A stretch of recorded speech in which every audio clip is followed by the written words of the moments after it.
बरसों पुराना सूरजपुर गांव दिन में जितना शांत लगता था, रात में उतना ही डरावना।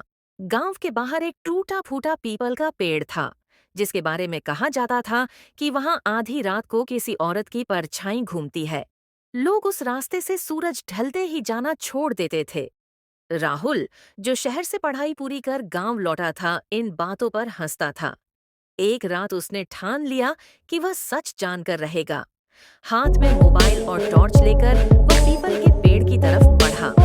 हवा अचानक ठंडी हो गई और पत्तों की सरसराहट किसी के फुसफुसाने जैसी लगने लगी। जैसे ही घड़ी ने 12 बजाए, टॉर्च अपने आप बुझ गई।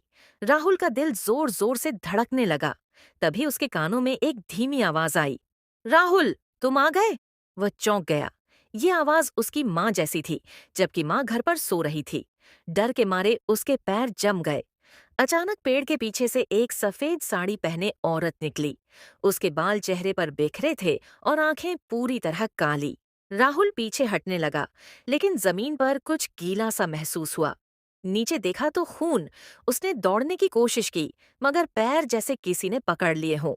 वही औरत उसके सामने आकर बोली, इस रास्ते से जाने वालों ने मुझे जला दिया था, अब कोई नहीं बचेगा।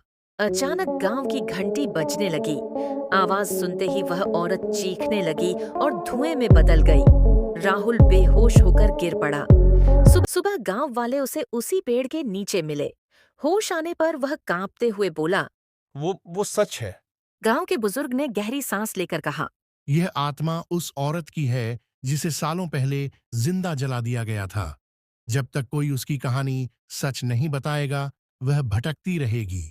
उस रात के बाद राहुल ने गांव छोड़ दिया।